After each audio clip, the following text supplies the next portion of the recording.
Fostering connection through authenticity, the People Pleaser podcast validates struggles, celebrates growth, and inspires positive change. Together, let's embrace vulnerability, challenge patterns, and evolve with compassion.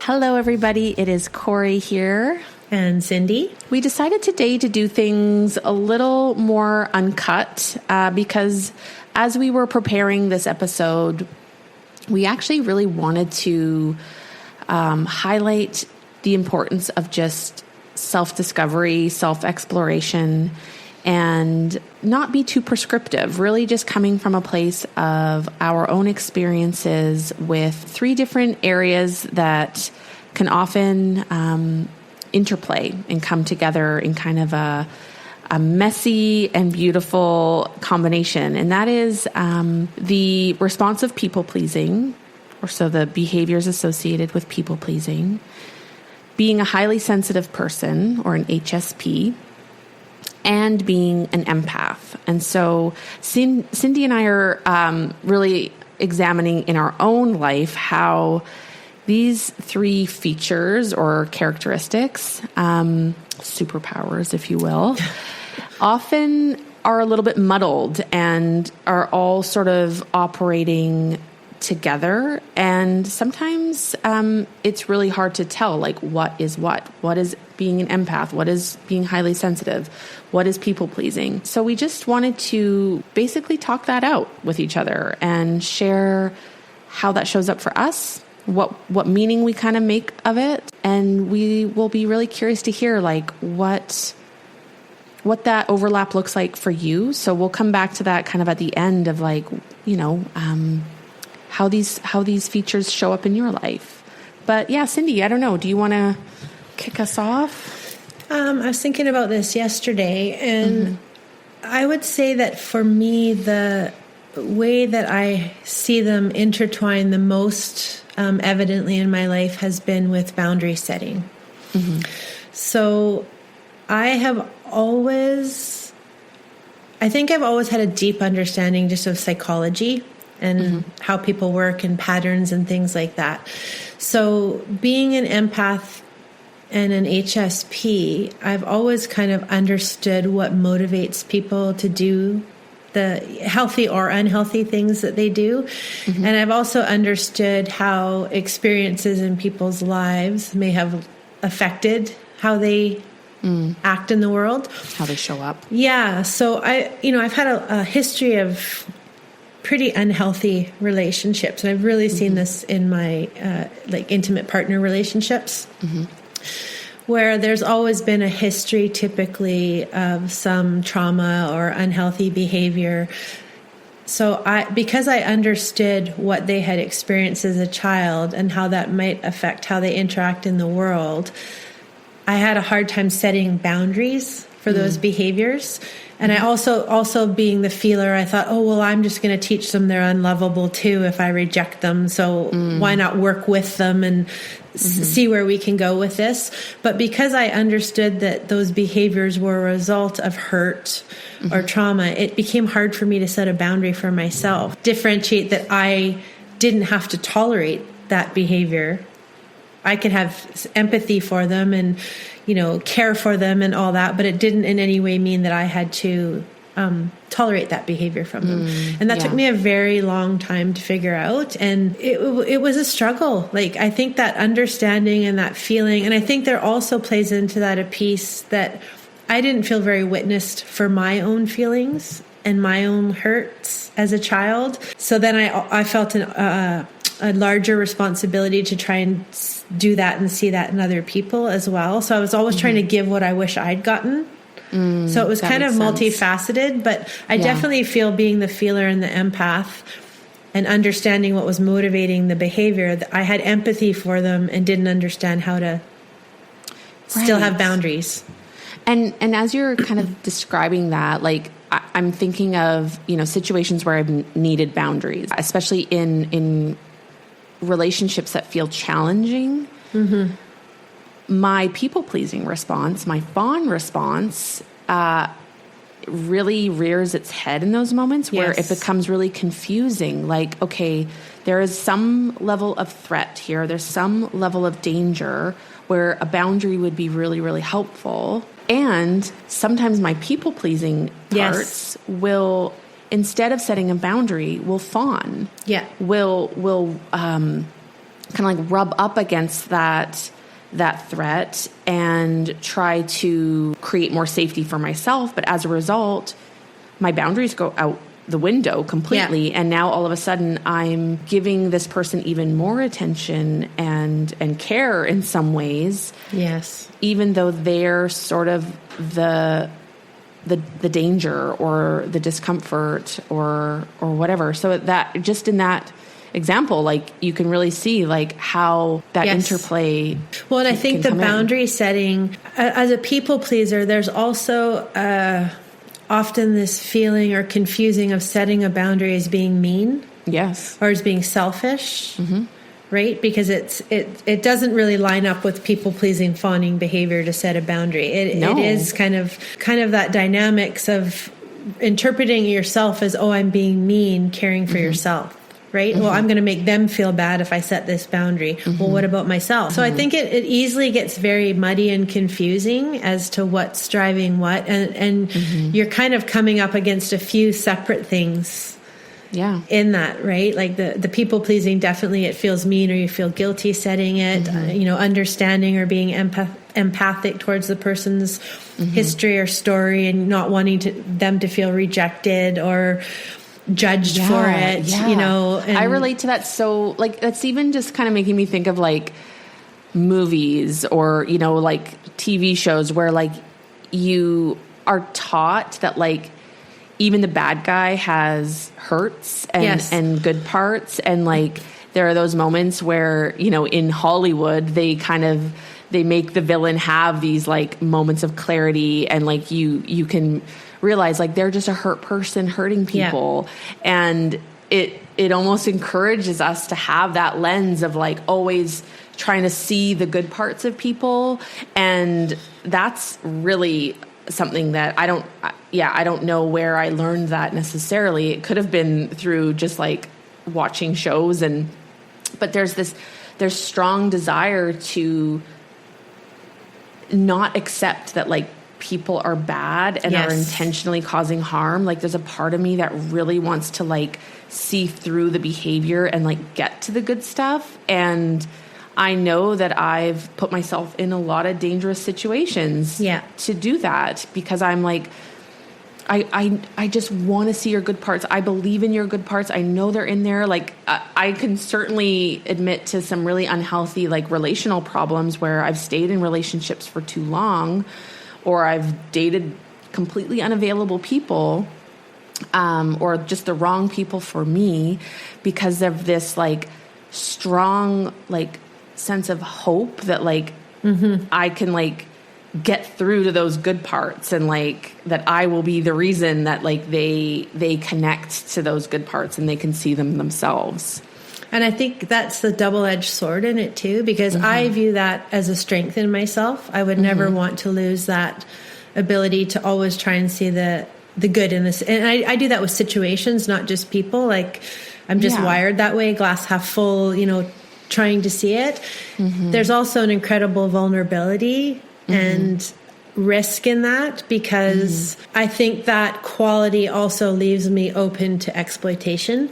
And, you know, historically, there are definitely people who in my life who have exploited that quality and, you know, and also, you know, that ties into a bit of stubbornness and then like, I'm going to make it better no matter what, you know, and you'll just like that loyalty and hang in and then once you're invested, you know, the cycle just keeps going because you don't want to give up. And so it definitely leaves me a bit vulnerable, I think. And I feel that a strong area of growth for myself has been kind of trying to tease that apart, right? Like what is being hopeful and what is wanting something more than even the person themselves wants it or wanting it more than that person is even capable of. Yeah. You know, and drawing that line and also the realization that it's ultimately their journey. I can want something for someone. It doesn't mean that that's their journey or necessarily even what they're wanting for their life, right? And who am I to impose my expectations or desires on your life? A lot of different strings, threads. Yeah, it does make me wonder because, I think you and I can relate a lot in that way. And like in my history of relationships, I've dated a number of addicts, or, individuals with substance use problems. And, I grew up with an alcoholic father. So there's also that lens of like, I knew that my dad was a really good human and he was an alcoholic. So I had that perspective that like both could be true. Yes. And I also had a great amount of purpose in these relationships. I was helpful. I was useful. And so much of my energy is like service oriented, like, helping others, being available to others. Again, like that wanting to see good in the world, like wanting everyone to ultimately be okay. It also really plays into, like being highly sensitive, that I feel very sensitive to just like minor shifts in energy. And, like a really, really simple, like really basic example happened yesterday where we were out at a community event, my husband and I, with our neighbors. And, I just noticed that my one neighbor was yawning like a lot. And I just that very normal, very human bodily function, was a bit of an alarm bell for me. Like, she's tired. This might be too much for her. We might be moving too fast. We might be moving too slow. And I just so quickly felt like my caretaker juices flowing, and it distracted me from just being present in my own day, my own experience. Like, how was I feeling? Like, how was I doing in the moment? And so, like there's this hypervigilance that comes with like always scanning. And this is where I think for me, empathy and, like being highly sensitive kind of get a little bit blurry for me, where I don't necessarily know what's what, because like in that moment with like my friend who's yawning, I'm like very aware that like, it's like, okay, she has needs right now, or there's something, there's something going on for her. However, it wasn't as if like I was taking on her tiredness. I wasn't taking on what she was going through, because I actually didn't know enough. But I was tuning in to like, I was anticipating her needs. I was like noticing, like I couldn't just like be present with her yawning. I was like all of a sudden like, okay, like I need to really be looking for more clues as to like what is going on with her. In line with what you were saying, I find that I don't know that I will ever be able to stop being, I don't know if triggered is the right word, or perceptive or picking up on those. It's more stepping into assessing each situation with, is this my responsibility? Am I, like, if my neighbor's tired, what can I even do? Is she a grown adult? Can she say, I'm tired, I want to go home now? Do you know what I mean? It's definitely, the default would be to do exactly what you did that in situations, start trying to read it. What do I need to do? I would say that that's one thing I'm really trying to walk in a little bit more when I feel that activated in myself. Ask myself that question, right? Is this my responsibility? Do I need to worry whether she's tired, or is she perfectly capable of looking after herself? And I think that's like going back to like some of the relationships I've been in, and even just like growing up between two households, having a father with like substance use challenges. Like there was often times where I was being of service to people, like being this hypervigilant, being this highly sensitive, where people were cashing in on my services, where there was that validation of like, yes, you nailed it, Corey. You knew exactly what I needed. And yes, I will accept that from you. Yeah.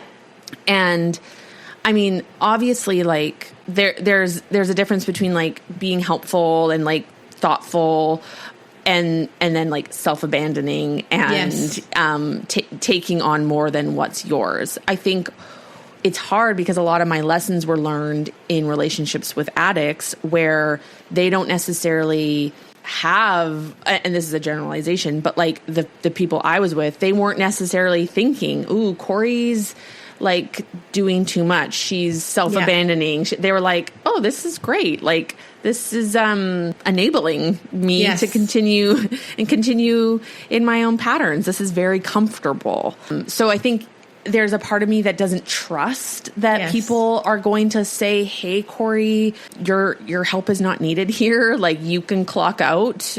You don't need to be on shift while we're hanging out and having a good time. Yeah. And I think as I got older, I started to realize, so I interpret that as acceptance when people would take my help. I think as I got older, I realized that those were takers. And that people like myself are kind of an open door to people like that. I'm a very open person. I think you can read that about me in 5 seconds. So I don't think I have a lot of filter with those types of people. And I think they in turn gravitate towards me because they instinctively feel they're going to get their needs met. What I realized as I got older is it's the people that kind of bristled up against me were the people that saw that, right? Like they saw that maybe I acted in that way or I gave too much and maybe it didn't feel good for them. Like they were looking for more reciprocity and looking for a more balanced relationship, right? And to be honest, I historically struggled with being in relationship with healthy people because I felt less than or didn't know what I could give, or I had a hard time getting my footing in those types of relationships. You don't need me. Yeah, what's my role? What do I do? Yeah. Or oftentimes I felt threatened because I perceived them as higher functioning or more successful, or so it was a threatening relationship for me so that to puts be you in like a lesser than type. Yeah, and I never would have been able to say that at the time. This is totally hindsight that I see that, and it's still something that I feel activated in myself. That I no, Cindy, don't be ridiculous. Like step into it. But because my relationships had historically been of such service or taking care of or giving, that's what felt comfortable because. Like we've talked before, that was my role from a young child, caretaker, parentified, all those things. So that dysfunction was highly comfortable to me. The devil you know versus the devil you don't, right? And I felt uncomfortable. And like I said, it's still something that can evoke feelings of insecurity or discomfort or feeling unacceptable or unworthy. I still struggle with some of those things, stepping out into those areas and trying to choose healthier situations, right? I don't feel I would say that I was highly confident as a caretaker, right? Like I'd done it so long, it was like breathing, whether it was good or bad, it was something that I knew inside out and never really felt uncomfortable in that role, as sad as that is to say. And I've even done it in my, in my marriage with my husband. Like I was just reflecting on, last summer I was working for his business. And so I was working from home and he would go out to jobs and then, come home at the end of the day around dinner time. And I took it on to pack him a lunch every day. And I felt like kind of like conflicted about it being like this domesticated role. Didn't really like that part of it and was kind of challenged by that perception, I guess. But I realized that I was doing it because out of self-preservation, because I didn't want him to come home hungry. And I didn't want him to then come home and like there to be some discomfort for me in terms of like, okay, what state is he coming home in? Or like, when's dinner ready? Or then what are the expectations going to be on me? But really it was just like I was finding these ways of being helpful, but I was actually helping myself. And I think that's what a lot of these behaviors are like really roundabout ways, like very, like it's like a lot of work to get our own needs met. Like we're not taking the direct path. We're like going, taking this weird backroads way of getting our needs met. There's all kinds of things that kind of rubbed up in that same situation. But that's also like been a kind of a point of contention around just like me making dinner. Like I make dinner because I know that it's a budget reason. It's a dietary restriction reason. It's when I'm hungry, like I need to eat and I need control over when that's going to happen. And it was also kind of like a way of like managing my husband's mood and managing his needs, even though he wasn't asking for that. And then what ended up happening in that scenario is some days, I finally loosened up on packing him a lunch because he would sometimes be bringing it home and like hadn't eaten it. That kind of felt like, oh, now my feelings are hurt. And he would say, oh, I went and grabbed lunch. And then my feelings are like doubly hurt because not only did you not eat the lunch I packed for you, but you ate at like 4:30 and now you're not hungry for dinner. And it just became like really complicated to like try to manage him in that roundabout way. And like, honestly, the actual solution was communication. Like was him like, hey, just like letting I'm stopping late for lunch, or I'm not going to be home for dinner. Before we kind of figured out like these patterns, I was like trying to imagine his needs and anticipate his needs. And also like, what do his needs then mean for my needs? Yeah. Well, and by making a lunch, you're mitigating potential issues at dinner time, right? So again, it's that thinking ahead, being proactive, doing. So if I make him a lunch and he's eaten, he's not going to come home starving, and I'm not going to feel inadequate because I don't have dinner ready and on the table. And that like highly sensitive parts of me, like spinning out of control, like assessing, scanning, like anticipating. And it's still hypervigilance because you're still thinking ahead, right? You're still trying to mitigate any discomfort that might be coming up later in the day by doing. Still doing more to, you know what I mean? It's still the same pattern, just playing over and over. It reminds me when my children were little, because of their needs, I always had to think everything 500 steps ahead of time. So like if we were going for a walk, they didn't have dog safety at all. So they didn't know, no matter how many times I told them, you couldn't go stick your hand up in a dog's face. And so, we'd be going for a walk. I'd be scanning 200 meters ahead. If there's a dog coming, what are you going to do? It's like herding cats, trying to get them all, but just always that hypervigilant state of being so far ahead of the process. But it also didn't keep me in the present very often. No. I was always so far ahead thinking about what could possibly go wrong or what I could do to prevent anything from going wrong, that I feel like for a lot of their childhood, I was really not able to be in the moment necessarily.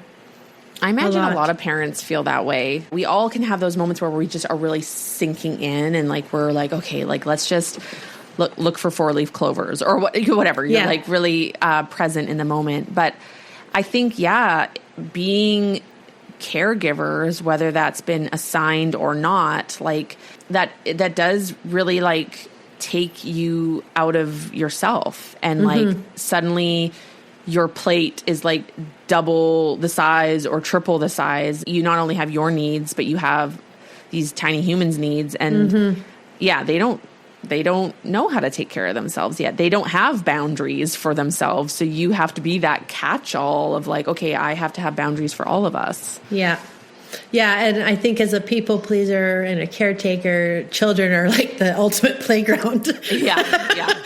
To let those manifest to their fullest. Oh my God, right? Right? My parents split up when I was 1, and so I spent my whole childhood going between 2 homes. Mm-hmm. And I think for me, like, every transition required like kind of a nervous system reset, or like my nervous system was always scanning. My mom's house represented safety, stability, consistency. Like she was the disciplinarian.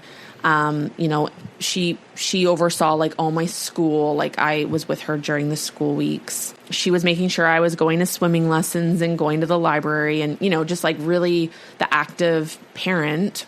Whereas my dad was like a little bit boundaryless, like not only just in the way he lived his life, but like the time I spent with him had like way less structure, and it was always a bit of a mystery, like always a bit of a surprise, like never really knew what state he was going to be in, what we were going to be doing together, like what vehicle he'd be driving to come pick me up, like, and so I think for like that wasn't necessarily a negative experience in my life, but for my nervous system, it was a lot of work. It was a lot of like needing to adapt, needing to anticipate. I'm someone with anxiety and likely had it for a really long time, just varying levels of awareness.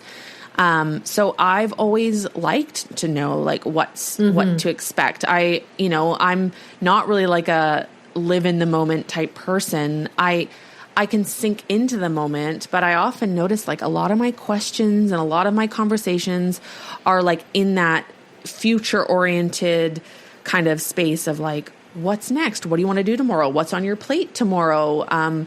What should we do this weekend? Like always kind of in that planning and like wanting something to sink my teeth in, to feel like, okay, this is set, so I don't have to like worry about it anymore. Mm-hmm. And I do have that worried kind of wiring that if something feels unclear, I feel untethered. With this summer, for example, like it's somewhat of a blank slate, and for some people that would be so exciting. That would be like, oh my gosh, 8 weeks off work, like the possibilities are endless. But for me, I'm like, okay, like what is anchoring me? What is keeping me tethered? What is for sure? What's certain? Like, I just feel really unsafe in this amount of like freedom and flexibility. It just doesn't feel grounding for me. Well, and I wonder too, like when you describe being at your dad's and, you said it wasn't really bad, but no, was it nervous system wise, right? Was your personality already like that before, or is that a byproduct of actually not feeling safe in those times and it actually being very anxiety inducing for you? And, that's presented as this person now that really needs to know what's going on and have a plan, because actually that was really unsafe. Yeah. Feeling for you in the time, and we don't necessarily realize it in the moment, but we make adjustments in our life from our experiences. So, just listening to you, I would think that, that would be a pretty natural byproduct if you were feeling unsafe from the lack of predictability and all those things. I remember a counselor once, my stepson, we went to, and, we were talking about the effects of divorce on children. And he was saying, Cindy, kids that grow up in 2 homes actually learn some pretty important life skills. They learn how to read rooms. They learn how to adjust. They learn how to interact with different sorts of people. So he said, parents always beat themselves up. And yes, it's, can be traumatic and sad and all that. But that he was trying to frame this as kind of a plus, that kids come out positive, being a little bit more adaptable and being able to adjust to different environments. Yeah. I totally relate to that. I feel like for me, I was always trying to belong. Like it was really important for me to feel like at home at my dad's house and at home in the city he lived in, or, you know, like at home in that community, because we called it that. I had a room at his house, and, you know, he would say this is our house and things like that. But it also was like missing so many components that I associated with home. It was very different than my mom's home. I would agree with that. Like, as much as it isn't always what we want or what we ask for, I do think that, like, yes, maybe some of my anxiety has stemmed from those early experiences, but I do think it's important to recognize that, like, yeah, it also gave me a ton of skills and allows me to show up in ways that, like, support belonging. And I'm kind of seeing it how I also try to offer that to other people. Like, I try to give that away and make sure other people are feeling at ease, that they belong, that their needs are met. Like, it's almost like, it's now something that I try to bring to all relationships or all scenarios with people. I think you and I had a conversation about even talking about world news. You know, everything that's going on in the world, it's very hard not to want to know and be watching the news and on the socials and everything. But for my nervous system, it's just not a great thing.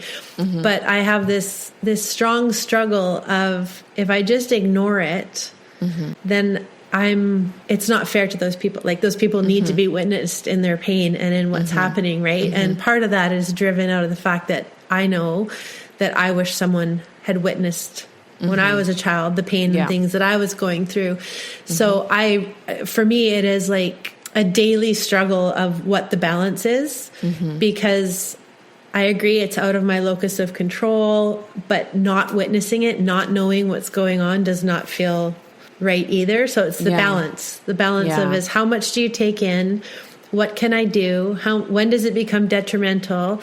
And I know a lot of people say, oh, I just don't watch the news anymore. And I'm like, so that means you just don't know. Like, you just aren't seeing all the atrocities, right? That doesn't feel like a good answer either. So the balance, that it doesn't take me down, but that I'm also, like, being a witness to it and being aware. I think as highly sensitive people, it's so hard to look, and it's so hard to look away. Like, looking at it is feeling every part of it and becoming enraged or becoming devastated. I want to be the type of person that sees the struggle and can maybe respond in some kind of helpful way. I think when the scale is so large, like, we can feel powerless over the situation. And I think that's the discomfort I run into, is like, what feels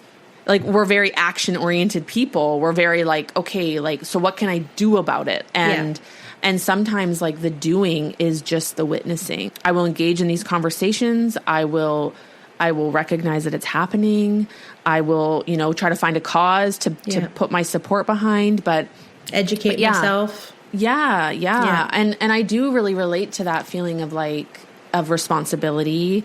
But I think that too is, like, kind of the, you know, like, I want to almost track my thoughts in a day. Like, how many thoughts in a day am I thinking about the perspective of others, the thoughts of others, the judgments of others, the hurts of others, and how much am I thinking about myself? And I think we have been socialized to think that, like, we're being selfish if we just are focused on ourselves and, like, you know, just thinking about ourselves all day. But I think for people who give themselves away day in, day out, it's absolutely necessary that we start to tune into our own needs, especially, like, when we can feel so glommed on to, like, other people's feelings. It's like, wait, what's mine? I really feel far away from that often. Like, what is mine? How am I doing? What do I need? Well, and I think when it comes to like global issues, because it is really out of our locus of control, right? My therapist says, so figure out what you can do locally that might not be directly related to that, but what are areas locally that you can have impact, right? Because ultimately it will empower you. You won't feel powerless. So even if it's not a directly correlated cause, there are causes in every local area that you believe in that you can, right? So it's a way to take back some of your power and not feel so powerless in the situation. And it's a very healthy way of being a supportive person. A healthy version would be to find something that feels purposeful, in alignment, boundaried, right? Like there's like a structure to like the support that you can offer.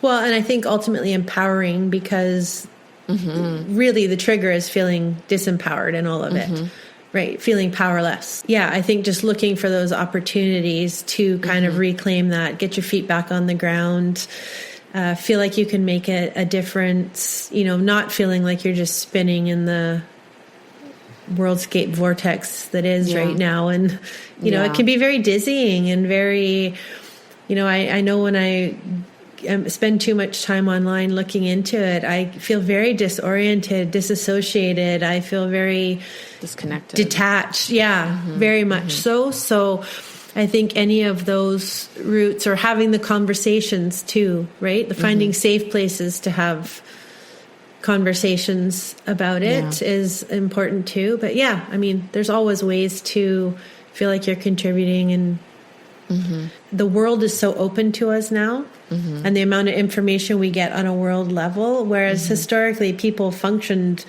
in their communities, so the world's changed. How do we accommodate that now and still keep ourselves sane and healthy and well? And I just had a thought with what you just said, and it's something that came up in my clinical supervision at my practicum recently, where I had to film myself counseling a client, and then I had to get my supervisor's feedback. And he was making a comment on my client and how this client was very cognitively fast, like very able to just talk and talk and talk, and almost sounded like they had done the work already, and they were very self-aware. They had all the cognitive answers and context, and like, whoa, there's so much there. And his comment was, if someone is moving cognitively that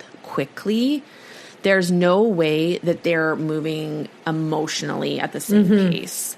And so for me, that was really helpful for working with this client, but it's also, it feels relevant to this conversation, and just for our own self-awareness in finding that balance within our systems, and how, like you were just saying, we're so open to so much information. We're being inundated. There's no way our body and our somatic systems are able to keep up with the velocity of today's information and all the different emotions and feelings and associations we're having. And so I'm wondering if it would be helpful for us to talk a little bit about how to stay grounded, or what do we do currently that's been kind of helpful to come back to self, and that sort of nurturing, grounding, these moments of I'm clocking out, I'm not working, I'm focused on taking care of myself. It sounds like we both are working with therapists. Yeah. Yeah, I think everyone should be. Yeah. And I actually think a good time to be with a therapist is even when you think things are going well. Oh, I just definitely. I think definitely mitigating the intake. There is just so much, and so much with the world right now. I struggle with where the balance is, like what we were talking about being aware of the world news and witnessing it, but also caring for myself. I think that's a very hard balance. And I think the only thing we can do is monitor and regulate it, right? We don't need to know it all. I think it's important to be globally aware. I don't think that it should be consuming every minute of your life, right? And like we said, then taking what's stressing you out and figuring out how you could do tangible, what are you going to do about it? Actions, right? Educating yourself is a good way. Taking time every day unplugged. You know, like and I don't even think it's relevant to just like the news. Like I would even say, like, since when is it normal for us to have access to like thousands of people, millions of people's moods, food choices, outfits, you know, just even the intake of like friends and family and like human intake, I think is overwhelming for our systems. It really facilitates this like comparison and this feeling of like, for me, it's like tuning in to like not knowing what's important and not knowing what's mine and not knowing, you know, it's really easy for me to fall into the coulds and the shoulds and the woulds and again, taking me completely out of the present. Yeah, I think that is one of the dilemmas of the world being so open to us right now. And it's a bit of a soapbox for me about the amount of information we are taking in. Like we are not wired to be processing this amount of information. And if we're being honest, a huge percentage of it is irrelevant. Like it's not information we need to know. It's not information that impacts our lives. It's not information that improves our lives. Going to the grocery store and having a choice of 75 different cereals. You know, we used to have a choice of 5 growing up.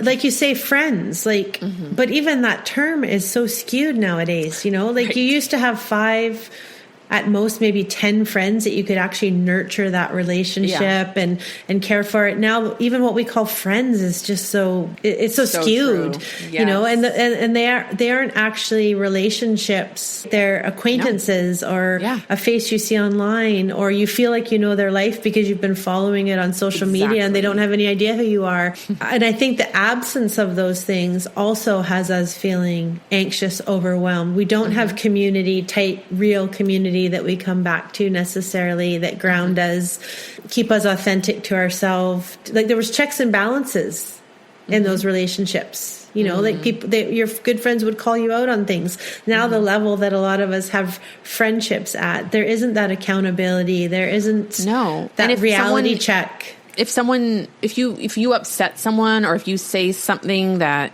isn't in full alignment with someone, they then can just like remove themselves from your orbit, and it's onto there's the like next. there's a lack of accountability. There's a lack of relationship, really, is what I hear you say. Well, and a lack of value in those things, right? Like, you know, if I had conflict with a friend growing up, we had to work it out because that was my friend. And you had to have a conversation. You know, it's not like I just went online and found another new 10 friends. It was a friend that I went to school with every day and saw every day. And you learned some pretty important skills in that now. And now there's this almost a feeling of disposability in everything, or an upgrade. You can just upgrade to the next thing, right? So shelf life is so short. Oh my gosh. In even human relationships. So I think when we don't have that, we also lose a real sense of being rooted and grounded. And I think the anxiety that comes with that information and disposability and nothing really feeling safe or concrete or tangible, it's no wonder that so many people are struggling with anxiety and, you know, just feeling a little bit lost, actually, I think, right? Or looking, like, you also don't feel very good if you're in a state of constantly looking for the next best thing.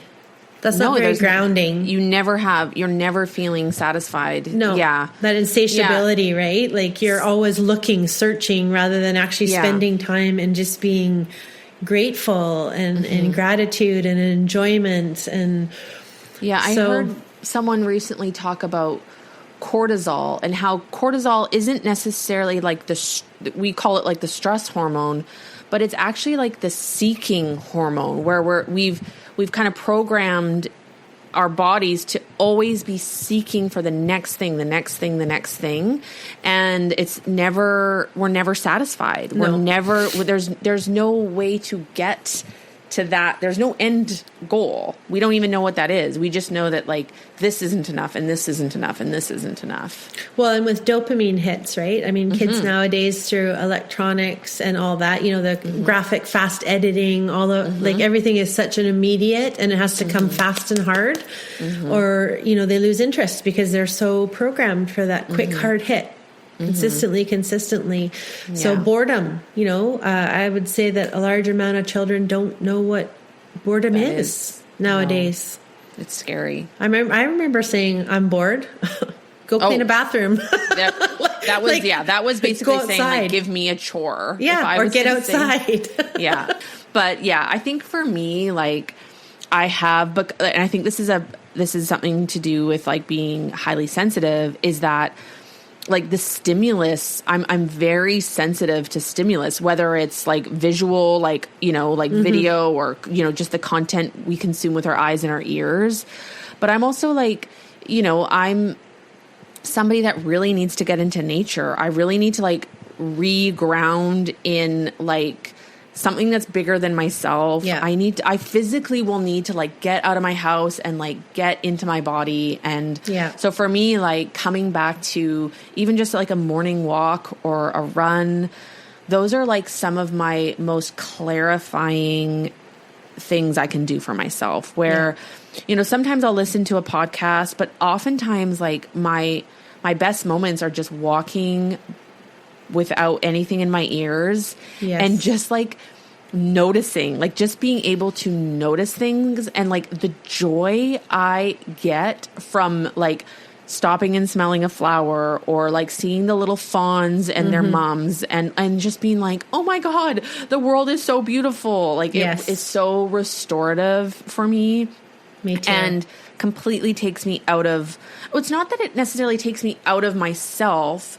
I actually feel most connected to my like authentic self. Like it's like all of a sudden it's like this is what matters. Like, don't you find too that you do your best processing? Yes. I do my best processing. Like a lot. I don't know what it is, but as soon as I'm out on a hike or a walk, it's like all the superfluous extra stuff kind of disappears, and I just get to really think about the real authentic thing that's at the root of it. Yeah. And I often wonder too, because I don't know about you, but as a child, we spent tons of time outside. Like if we were up on the weekends, we were outside. Yes. We had to be back at dinner and we were climbing trees. I used to get in trouble for going outside too early because I would be waking the neighbors. Yes. Right. So I think that for me, I feel like there is a connection to that's part of what happens when I'm in nature. It's I feel very childlike. Like you say, I notice things like a child with wonder, right? I see the new thing blooming, or I see the trees or the flowers or the sounds. You, like, smile and say hi to a stranger. Yeah. Yeah, I that's definitely like also feel that. like on their like mental health walk, and you're like, yes, look at us. Look at us go. Yeah. I've also often come back to journaling. Journaling was something that I really was like, I was an avid journaler for all of my, like I have a big bin full of all my old journals. They are mostly all about boys, but now journaling has become a really like reflective process, and it's kind of become like an inside joke between me and my journaled self that like I'll always come back to my journal when I like, there's just so much to process, and like, it's just like a dumping for me. It's like let me find the language to some of these feelings. And I often feel like my journal is like a witness to my experience. And it's just this like way for me to feel, it's like almost like I can validate my own self and my own feelings and experiences through like finding the language and like wrestling around with some of the feelings. And that I've sometimes been like, oh, I wish I journaled more. But like, I also have learned to trust that like I journal when I'm like pulled towards that process. That's not always the process that I have the time or space or capacity for. 'Cause it is a little bit more involved, like cognitively. And it's funny. I'm going to be very vulnerable right now, but I have always struggled with journaling. I love the concept. I love writing. The act of putting my vulnerable emotions down on paper for somebody else to find or read has never felt safe for me. So I've written poetry and things like that because it's a way of still expressing, but in poetry it's kind of hidden or it doesn't it's a little feel more cryptic. But it has always felt so vulnerable to me to write something down in a book that someone could find or go through the funny thing is I probably wouldn't actually have, it's such an open book, I probably wouldn't have problems sharing that with anyone, but someone taking it out of context or I don't know what it is. It's just always been a real line of vulnerability. Well, you grew up with like siblings and, maybe. There's a lot of you, like lots of kids in the house, maybe. Yeah. I mean, I've often had those worries because it is like, it isn't meant for anyone else's eyes. No one else is actually meant to understand this. This is like between me and me. And it's, but I also just think that like writing poetry and finding that creative way of expression it can be so powerful and helpful. Yeah, I think it serves the same purpose. I will say that, when you see lots of movies and someone passes away and they find their journals and someone really gets to know that, I kind of always really love that concept. I got to do that with my dad's journals. Yeah, so it's funny that it's such a thing for me because I actually also see a lot of beauty in it. Well, whoever finds mine is going to know all about all the silly all crushes. The boys. So many boys. Yeah. So what better way to process it than a journal? I know. Yeah. Now it's like a little more heady. Yeah. Yeah, but I do think journaling is a great way to, I have done a lot of where I write a letter to someone, so a lot of interpersonal stuff for me I deal with by writing letters and then just burning them or deleting them. But I do feel, especially relationally, that has been a tool I've used. Breathing, deep breaths, a lot of things we've talked about before. But I think the most important thing, if you're saying a tool, is anything that brings you back into the present space. Feeling your feet on the ground. And also, I think a lot of times too, just that cognitive shift that, am I actually in danger? Is there actually a threat? Because a lot of these behaviors for me pop up in relationship or like when I'm in a group setting. And sometimes that does actually involve like removing myself, like taking actual space away and just like being like, okay, Corey, like, come back to yourself. Like, and just like creating that physical space between myself and the other people. I think sometimes you need that space to also get out of is this perception or reality, right? Like sometimes just that remove yourself. Okay, what's going on? Like go to the here? bathroom, just even like, taking a time out in the bathroom or, for me, like yesterday we were at a farmer's market and that could have just been me like staying at a booth a little bit longer or like being like, I'm just going to go, so I really like for me to like, just to kind of give this podcast recognition, like we were talking before, like how verbally processing, like, so finding, a space to just like kind of wrestle around with like your thoughts and your feelings, like having those people that feel like you're safe people to talk to. In the time I was doing this podcast alone, like I was just kind of like verbally processing, like that's really the function this podcast had. And now to be able to verbally process with you and to feel seen and heard and understood by somebody else is very empowering and helpful. Like, it's like, okay, I'm not alone in this. Yeah. I'm not crazy. All this behavior comes, like we've said in, episodes before, like, it is all serving a purpose, and is that purpose still serving you? And just having like, just love for that, like those younger versions of yourself or the current version of yourself that is maybe, dealing with, higher than normal levels of stress or, transition and change, and just like really knowing that like we're such malleable. Sometimes I really feel liquidy. Like I'm just like, I move with the rhythms of life, and to have grace with that. Like I am not static.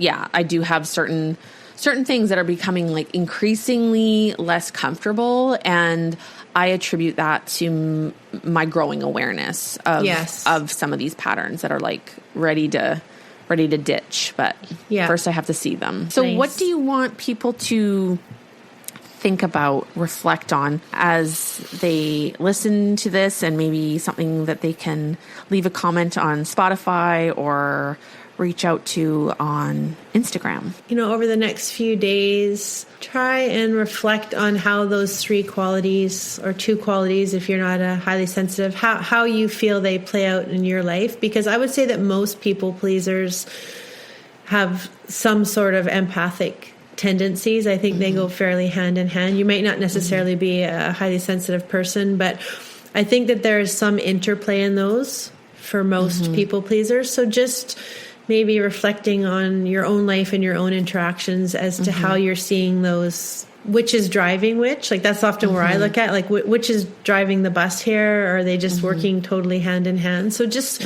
getting curious about those things. Yeah.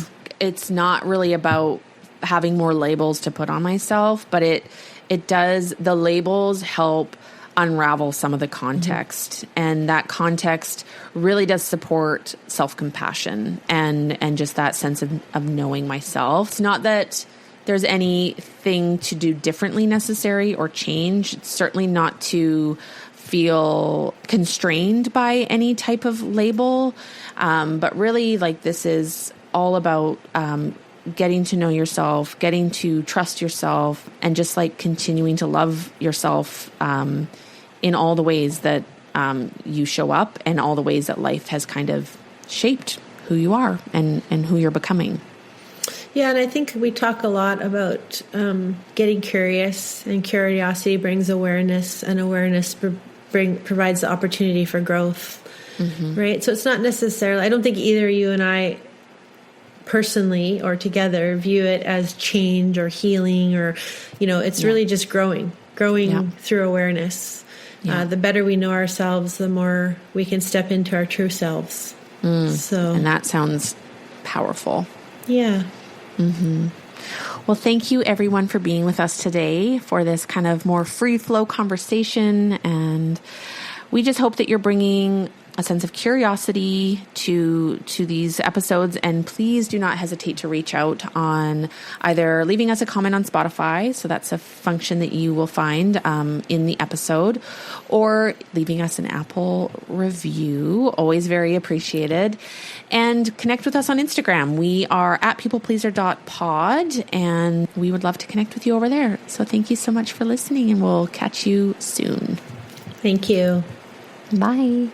Once again, this is Corey and Cindy with the People Pleaser Podcast. Thank you for supporting the podcast. If you liked what you heard, please consider leaving a 5-star rating and a review on either Apple Podcasts or Spotify. You can find more content from us on Instagram at peoplepleaser.pod. Thanks for listening, and we'll catch you on the next episode.